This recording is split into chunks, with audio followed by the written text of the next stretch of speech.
Ya, selamat pagi semuanya, selamat siang, selamat malam, tergantung jam berapa kalian menonton video kali ini. Kali ini kita akan membahas mengenai simbol-simbol atau lambang-lambang yang sering kita lihat ya di video, di televisi, atau digunakan oleh artis-artis tanpa kita tahu artinya apa.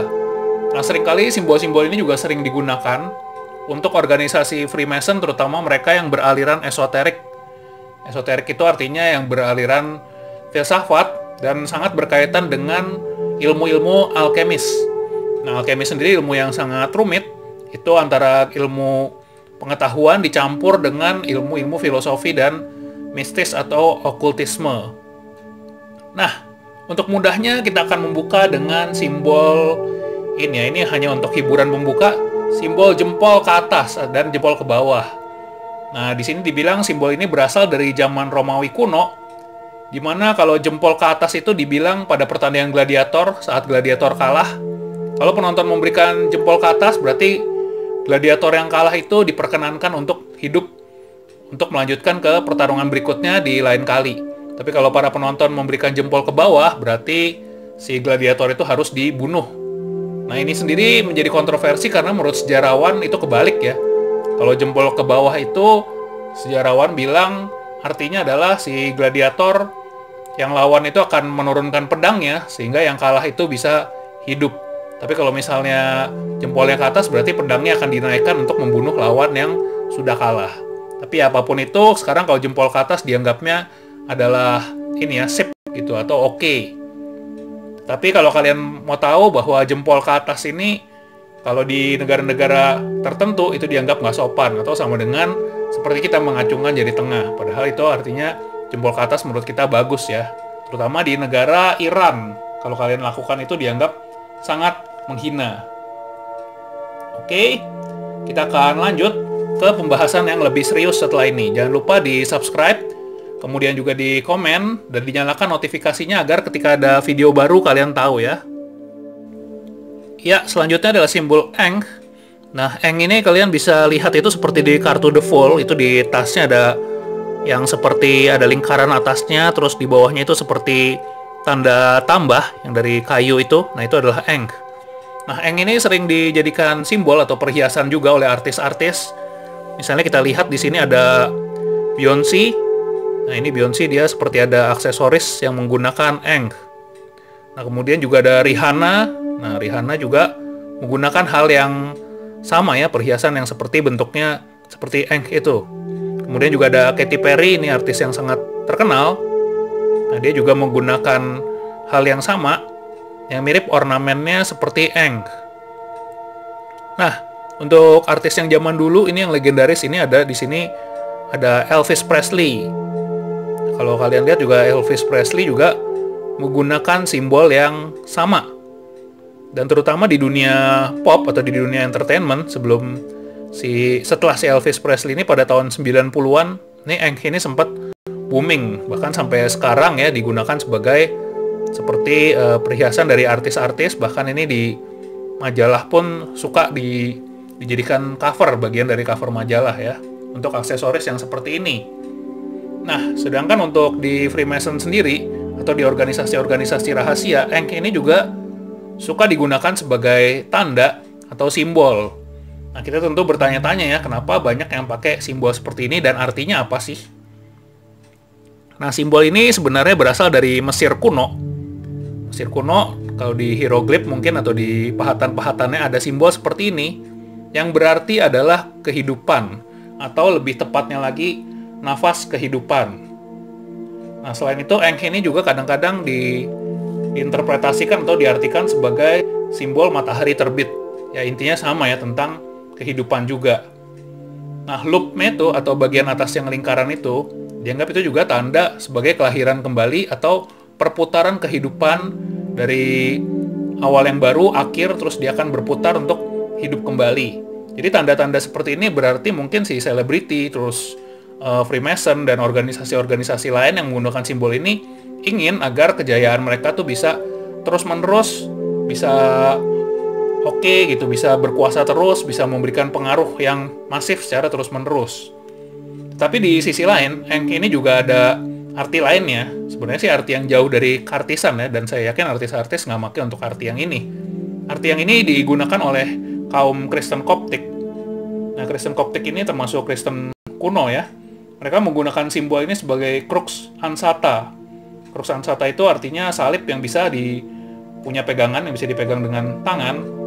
Dan ini melambangkan monogram dari Yesus yang disalib untuk menebus dosa manusia. Nah, monogram itu artinya dua simbol yang bergabung jadi satu. Seperti misalnya ini, simbol VOC, itu kan ada beberapa lambang yang dijadikan satu. Nah, crux ansata ini juga begitu. Monogram dari Yesus artinya dua simbol. Mungkin yang lingkaran dan tanda tambah yang mirip salib itu dianggap sebagai dua simbol yang menjadi satu, seperti gambar orang di salib. Ini seperti itu ya. Dan Ankh ini juga sangat terkenal. Saking terkenalnya simbol ini bisa kalian temukan di gadget kalian masing-masing. Itu dibilang ada kodenya UT2625. Oh sorry, U plus 2625. Artinya di emoticon juga ada kalau kalian cari bentuk Ankh yang bisa kalian gunakan untuk berkirim pesan. Tadi artinya sudah dibilangin. Sekarang kita akan lanjut ke yang berikutnya yang juga tidak kalah menarik, yang mungkin kalian nggak pernah tahu. Karena simbol-simbol ini bersifat alkemis ya. Alkemis dan esoterik. Artinya sesuatu yang misterius. Kalau di Freemason itu ya esoterik. Campuran antara alkemis, ilmu alkemi, dan filsafat, serta ada juga ilmu mistis-mistisnya ya. Oke, simbol yang berikutnya ini Ouroboros. Ouroboros seperti kita lihat ini adalah simbol ular atau dibilang naga yang sedang memakan ekornya sendiri. Tetapi di beberapa versi lain kalau kalian lihat ini juga ada Ouroboros yang mungkin kepalanya dua ya, tapi intinya sama, mereka seperti sedang memakan badannya sendiri. Nah, ini menandakan circle of birth and death, artinya perputaran kehidupan dan kematian. Asalnya sama seperti Ankh tadi, dia dari Mesir kuno, dan sebenarnya dipopulerkan oleh bangsa Yunani.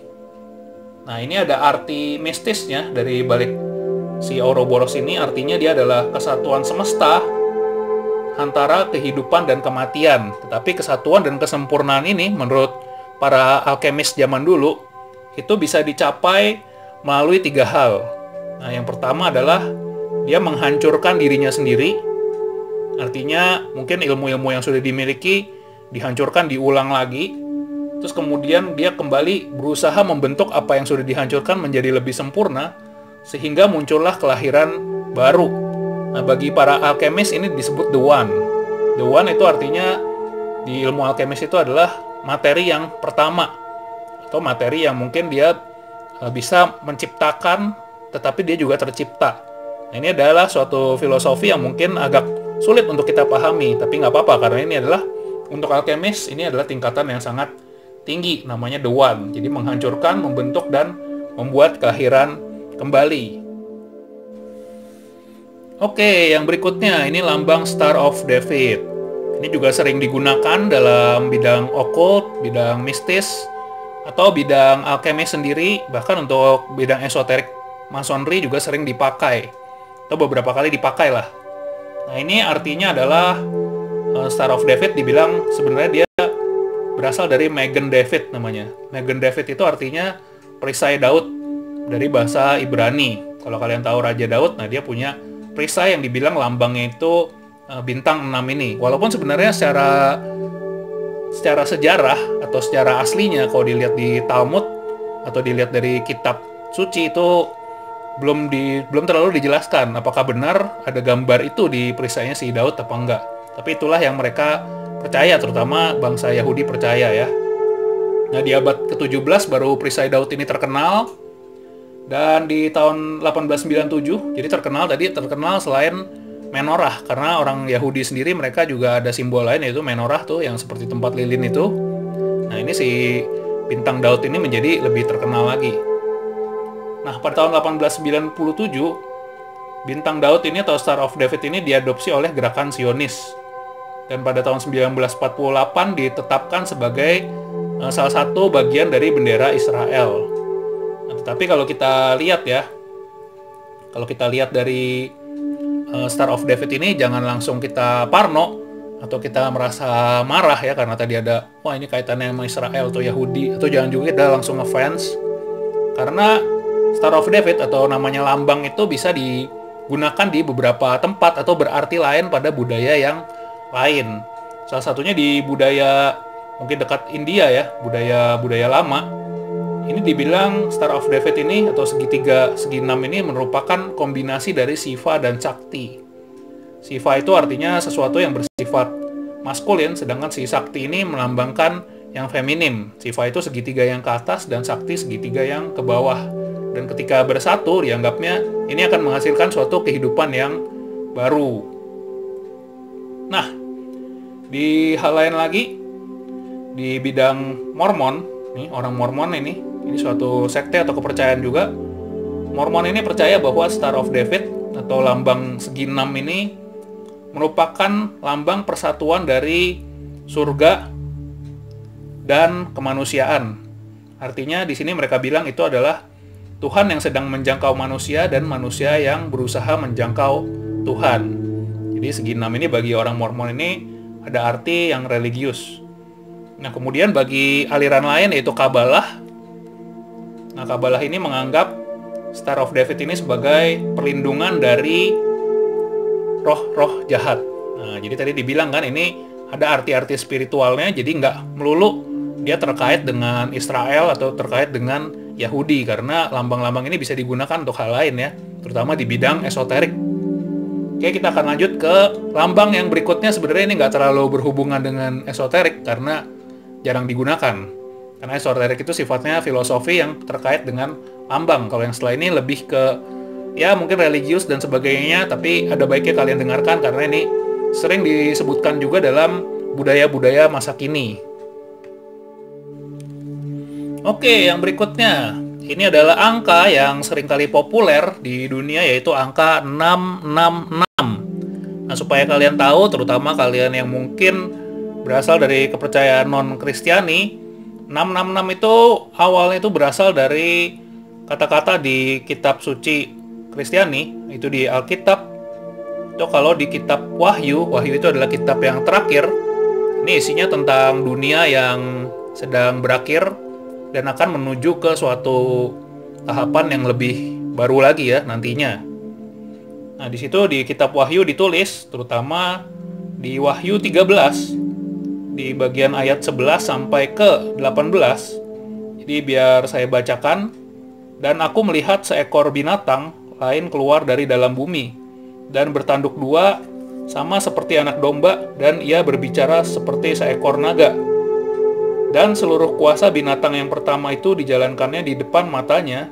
Ia menyebabkan seluruh bumi dan semua penghuninya menyembah binatang pertama, yang luka parahnya telah sembuh. Dan ia mengadakan tanda-tanda yang dahsyat, bahkan ia menurunkan api dari langit ke bumi di depan mata semua orang. Ia menyesatkan mereka yang diam di bumi dengan tanda-tanda yang telah diberikan kepadanya untuk dilakukannya di depan mata binatang itu. Dan ia menyuruh mereka yang diam di bumi supaya mereka mendirikan patung untuk menghormati binatang yang luka oleh pedang namun yang tetap hidup itu. Dan kepadanya diberikan kuasa untuk memberikan nyawa kepada patung binatang itu, sehingga patung binatang itu berbicara juga dan bertindak begitu rupa, sehingga semua orang yang tidak menyembah patung binatang itu dibunuh. Dan ia menyebabkan sehingga kepada semua orang, kecil atau besar, kaya atau miskin, merdeka atau hamba, diberi tanda pada tangan kanannya atau pada dahinya. Dan tidak seorang pun yang dapat membeli atau menjual selain daripada mereka yang memakai tanda itu, yaitu nama binatang itu atau bilangan namanya. Yang penting di sini ialah hikmat. Barang siapa yang bijaksana, baiklah ia menghitung bilangan binatang itu. Karena bilangan itu adalah bilangan seorang manusia. Dan bilangannya ialah 666. Jadi adalah bilangan 666 yang ada pada dibilang binatang yang muncul di akhir zaman. Dan binatang ini terkadang orang bilang iblis atau setan, atau di budaya tertentu monster mungkin. Nah, binatang ini nantinya akan membuat kekacauan. Dia bilang orang harus menyembah patung-patung, kemudian membuat berbagai tipu daya sehingga orang-orang menjadi sesat. Bahkan dibilang menguasai perekonomian, artinya mau jual mau beli harus ada tanda dari dia. Tanda itu bisa di dahi atau di jidat atau di tangan. Nah, seringkali kita berpikir, wah ini berkaitan dengan chip atau RFID yang akan ditanam ke dalam badan manusia. Nah, itu kita nggak tahu ya. Atau ada yang bilang barcode juga mengandung kode 666. Tapi yang jelas di situ dibilang adalah angka manusia. Artinya itu bukan angka dari planet lain atau sesuatu yang kita nggak ngerti. Tapi sekali lagi mungkin di kitab suci juga berbagai hal itu dalam bentuk lambang. Tapi yang jelas ketika 666 ini sering dipakai sekarang ya. Mungkin untuk di film atau di band-band tertentu atau di grup-grup satanik dan sebagainya, itu sebenarnya untuk melambangkan suatu perlawanan terhadap agama atau terhadap kepercayaan, mengolok-olok figur Tuhan ya. Mereka membuat sesuatu seperti itu seperti sebuah perlawanan terhadap figur Tuhan. Jadi sengaja memakai simbol-simbol yang memang sudah disebutkan itu adalah lambang yang kurang baik ya secara kepercayaan Kristiani. Tapi tentunya mereka yang mengolok-olok juga adalah mereka-mereka yang mungkin dibesarkan atau berada dalam budaya yang sama. Mungkin di budaya-budaya lain, orang akan mengolok-olok simbol agama dengan perbuatan-perbuatan yang lainnya ya. Dan tentunya ini adalah sesuatu yang perlu kita waspadai ketika simbol-simbol yang kurang baik seperti ini semakin dipopulerkan, seperti yang terakhir ini ya terutama, semakin dipopulerkan, tentunya akan ada suatu gerakan-gerakan yang memang sengaja ingin menjatuhkan kepercayaan-kepercayaan manusia terhadap Tuhan. Oke, dan apapun keimanan kalian, semoga kalian tetap dapat menjaganya dengan sebaik-baiknya dan turut menjadikan dunia ini sebagai tempat yang baik untuk kita tinggali bersama-sama. Oke, jangan lupa di subscribe, di like, dan di komen. Sampai ketemu di video berikutnya, dan kita tetap membuka pikiran kita terhadap ajaran-ajaran yang baik. Oke, sampai jumpa.